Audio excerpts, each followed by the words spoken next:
It's Wednesday, July 20th, 2022. I'm Jackson Bird. Today, the real-life sport inspired by Quidditch has announced their new name, and I have a lot of thoughts. Plus, a few companies in Japan have introduced standing nap boxes into their offices, and on the anniversary of the moon landing, NASA has announced the launch windows for the kickoff mission of our return to the moon. Here's some cool stuff for your ride home. The real-life Quidditch leagues, U.S. Quidditch, Major League Quidditch, and the International Quidditch Association have officially changed their names, in part to further distance themselves from Harry Potter's increasingly controversial author. The sport is now called Quad Ball. The national governing body will now be U.S. Quad Ball. The semi-professional league in the U.S. and Canada will now be Major League Quad Ball. And the international governing body will eventually become the International Quad Ball Association. They first announced that they would be making the change last December, and after consulting with players and fans of the sport, settled on Quad Ball, which stands for the 4 balls that are in play during a game, as well as the 4 different positions of players.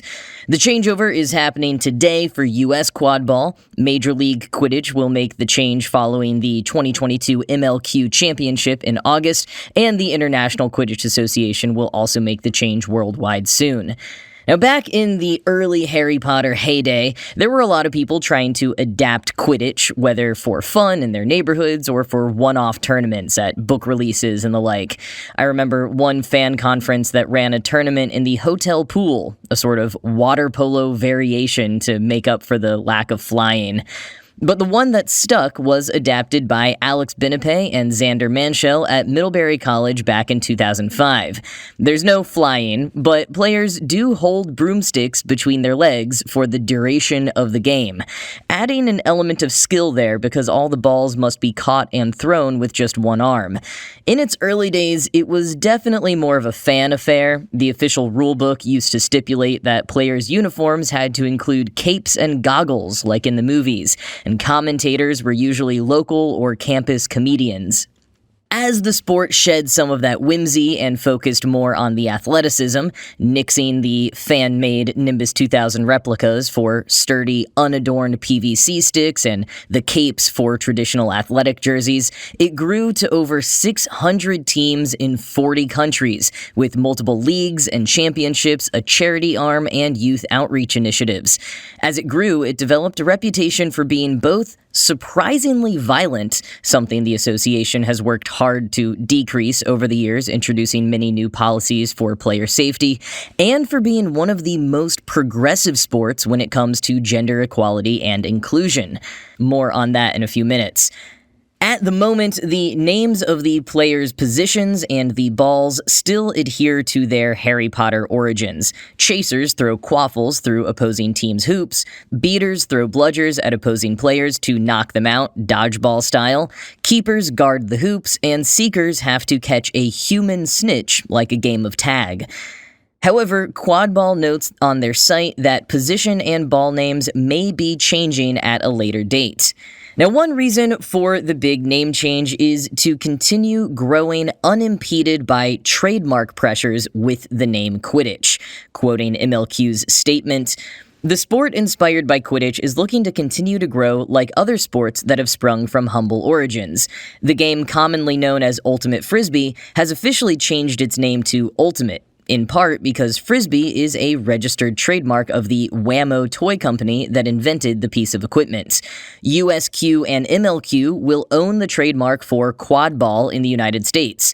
The trademark for Quidditch is owned by the Warner Brothers Film and Entertainment Company.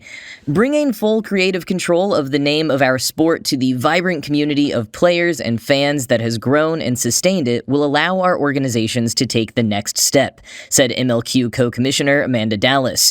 "We are now able to pursue the kinds of opportunities that our community has dreamed about for years." End quote. But of course, another contributing factor was the broken trust between J.K. Rowling and LGBTQ+ fans of Harry Potter, which MLQ addressed as their first point in yesterday's statement. Quoting NBC News, in their statement Tuesday, the leagues noted that Rowling's views have faced criticism from 3 lead actors in the Harry Potter film series, as well as LGBTQ advocacy groups like GLAAD and the Human Rights Campaign. Rowling has repeatedly tweeted and written about transgender people in recent years. In June 2020, for example, she wrote a nearly 4,000-word blog post that some critics called a transphobic manifesto. In the post, she questioned whether more young people have come out as transgender because of a contagion fueled by social media. She also described her own experiences with domestic abuse and assault, which she said made her concerned for the safety of women and girls in bathrooms and changing rooms, for example. A 2018 study by the Williams Institute at the UCLA School of Law found that there is no evidence that letting transgender people use restrooms and other public facilities that align with their gender identity increases safety risks. Rowling's public statements run contrary to the sport's commitment to inclusivity, the leagues have said. End quote. And because I think this is important to note, in addition to that manifesto, which featured 0 citations and repeated many long-debunked misconceptions, Rowling has continued to regularly post tweets denying the realities of trans people and stick to her guns without apology, which is, of course, fully within her right. And it's fully within the rights of fans to no longer want to support her. And full disclosure here, I've been involved with U.S. Quidditch, or quadball, for over a decade in various capacities, including as an employee of the nonprofit that served as their fiscal sponsor while they were applying for 501c3 status. So while I haven't personally spoken with anyone from the organization during this name change, I have a lot of bias here, and also a bit of insight. Here's something that I can tell you. So the nonprofit that I worked for back then used to be called the Harry Potter Alliance. Last year, they too changed their name to Fandom Forward. Now, that organization, also founded in 2005, mobilizes fans of nerdy pop culture stories all around the world to affect change in their communities. They've done things like registering thousands of first-time voters, donating hundreds of thousands of books all around the globe, organizing around immigration reform, economic inequality, net neutrality, and LGBTQ+ rights, especially, ironically, trans rights, all by using the shared interests, enthusiasm, and organizing skills of fans. Now, here's the thing about Fandom Forward and Quadball and a number of other fan-created organizations that have changed their names in the last couple of years as J.K. Rowling has continued to regularly publicize her anti-trans opinions. Most of them considered changing their name years ago. This was just the straw that broke the camel's back. Fandom Forward first discussed dropping the Harry Potter from their name back in 2011, after the final movie was released, in order to reflect the broader fan interests of their members, and maybe get a little bit more respect in the nonprofit space, where they were frequently mistaken as a fan club run by kids. Quadball has been distancing themselves from their quirky Wizarding World origins for years, particularly as they became one of the fastest-growing intramural sports on college campuses and increasingly attracted athletes with little to no interest in the book or film series. And Warner Brothers has been on more of a warpath with trademark claims ever since their Fantastic Beasts movies started tanking in theaters. I mean, that's conjecture on my part for their motives, but the timing of their ramp-up after years of looking the other way certainly lines up. So even ethics aside, a lot of fan organizations saw the writing on the wall and decided to change their name before Warner Brothers came knocking. That J.K. Rowling has made their original names and associations leave a bad taste in their mouths just made the change that much easier. As original IQA founder Benepe said when the Quidditch name change intention was first announced last year, quote, "I've been a strong advocate for making this move for a long time. The sport needs its own space without limits on its growth potential, and changing the name is crucial to achieving that." End quote. What's kind of ironic for a lot of these organizations is, despite some internal desire to change the name for years, a big reason they never did was because having the tie to Harry Potter was good marketing. Quadball was able to draw in athletes, spectators, and press off the novelty of being real-life Quidditch. Fandom Forward was frequently able to garner press that analogous small nonprofits couldn't dream of just because slapping Harry Potter fans onto the front of a headline guaranteed more clicks. But in light of J.K. Rowling's increasingly vocal opinions over the years that veered further and further away from the majority opinions of fans who grew up with her books, being associated with Harry Potter is no longer something that draws people to an organization, but has rather become something that makes some stay away. What used to be great for recruiting has suddenly become a barrier. Major League Quadball Media Outreach Coordinator Jack McGovern expressed this sentiment to NPR, saying, quote, "I think our leagues have always and still attract people from lots of different backgrounds. People who come to the sport because they're Harry Potter fans, and people who come to the sport because they're looking for an outlet for athletics in their life. The sport has also always drawn heavily from the LGBTQ+ community, and maintaining a welcoming space for all of those people who might be interested in the sport is really important to us." End quote. And yes, there are tons of Harry Potter fans out there who do not care too much about J.K. Rowling's opinions, or honestly haven't heard about any of the controversy, or who agree with her. But as someone who has been deeply involved in the fan community since the early aughts, I can tell you that all of the folks who lead fan-run organizations and media, sports leagues, news websites, conferences, podcasts, music, art, fan fiction, the leaders and creators of those, the most hardcore fans, are overwhelmingly progressive, especially when it comes to the LGBTQ+ community, for which Harry Potter weirdly became this little queer haven over the years. In fact, I just noticed the other day that one of the bigger Harry Potter news websites, HPANA, which back in the day was treated to exclusive access to film sets and red carpet premieres, changed their Twitter bio at some point to read, quote, "Award-winning news service established in 2002 to report on Harry Potter, now covering the demise of J.K. Rowling's legacy." End quote. That's a saltier take, but almost every major OG Harry Potter fan news site now has their profile pictures covered in trans colors with pinned statements of solidarity with the trans community.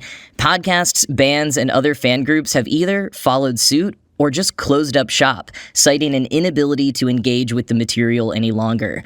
Many of these fan organizations are run by LGBTQ+ individuals or serve overwhelmingly LGBTQ+ audiences.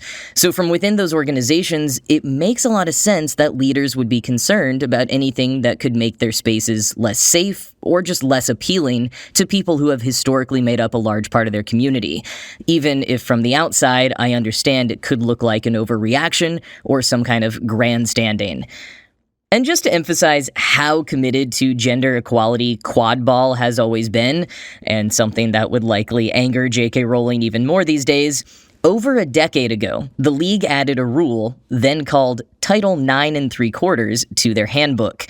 Named after Title 9 in the U.S., it stipulates that there can never be more than 4 players of the same gender from the same team on the pitch at a time. Gender in this rule has always been defined by the athlete themselves, not based on expression or documentation or whatever. Nowadays, they call it the gender maximum rule, but regardless of the name, I've always thought of it as a great model for co-ed sports. And given that it was introduced so many years ago, is a concrete example of how far fans have been from J.K. Rowling's personal values for so long. Now, again, that is my opinion and observation here. McGovern at USQ and MLQ told the New York Times in reference to the trademark reason and J.K. Rowling's opinions for the name change, quote, "We've tried to be clear that it's both reasons. We did not intend to give a value judgment about which reason was more important than the other." End quote. As someone who's been following the sport from almost the beginning, I am pretty stoked to see where it might be able to go from here, without the trademark pressures or franchise connections holding them down.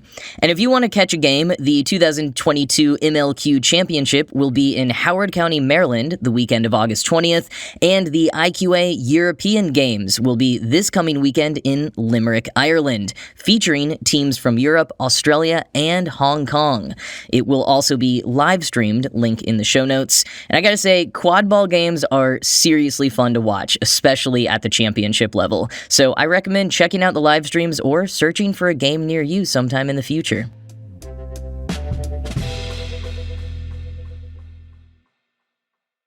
How do you solve burnout and overwork in your company culture? Hiring more people? A better division of responsibilities? More time off? How about standing pods for power naps? At least 2 companies in Japan have introduced what look like slim, capsule-shaped wardrobes, but which are actually designed to support a person's head, back, and knees while sleeping upright. The product, dubbed a nap box, is meant to provide a healthier and space-saving alternative to existing nap solutions in Japanese offices. Quoting Nerdist, "If you've ever been to Japan, you've likely noticed a cultural difference. Referred to as enemori, people sleeping in public places like trains or even bars is not uncommon. We can't quite picture napping upright though, unless of course you're in the zero-gravity environment of the space station," end quote, or, I don't know, a vampire. But I do have to say, as someone who does sleep in tons of public spaces and catches a nap literally anytime I can, I love this idea of culturally accepted enemori.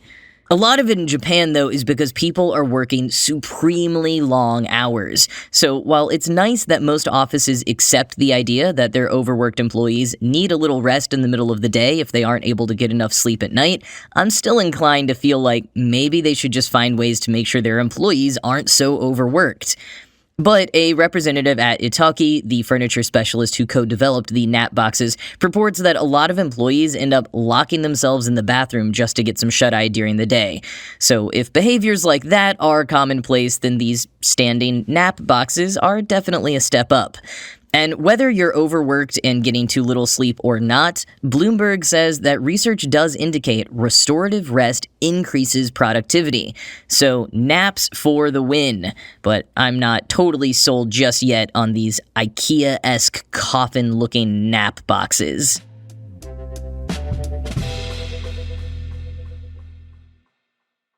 Well, on this National Space Exploration Day, started in 1984 to commemorate the landing on the moon 15 years prior, NASA held a teleconference to announce the next steps for our return to the moon. Speaking to media and the public this morning, Associate Administrator for Exploration Systems Development, Jim Free, announced possible launch dates for Artemis 1. Artemis 1 will be the uncrewed mission sending an Orion spacecraft around the moon as a test for subsequent crewed missions. It will be the first test of Orion spacecrafts and of the eternally delayed, inconceivably expensive mega rocket, the Space Launch System, or SLS. Free said the placeholder dates they now have for that Artemis 1 launch are August 29th, September 2nd, and September 5th. The Orion spacecraft will orbit the moon and return to Earth just over 40 days later in early to mid-October. If all goes well there, Artemis 2, with humans in tow, will likely launch in late spring of 2024, performing a lunar flyby, and then Artemis 3 will actually land on the moon in 2025. But it all starts this August, or September, with Artemis 1. This isn't a hugely updated timeline, but with continual rumors of delays, it is reassuring to hear confirmation of launch windows being locked in.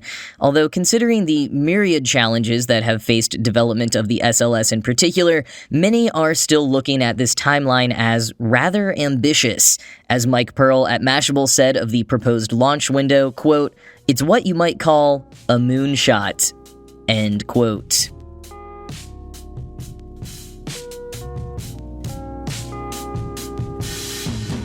Alright, that is it from me for today. This show was produced by Ride Home Media. I'm Jackson Bird, and I will talk to you again tomorrow.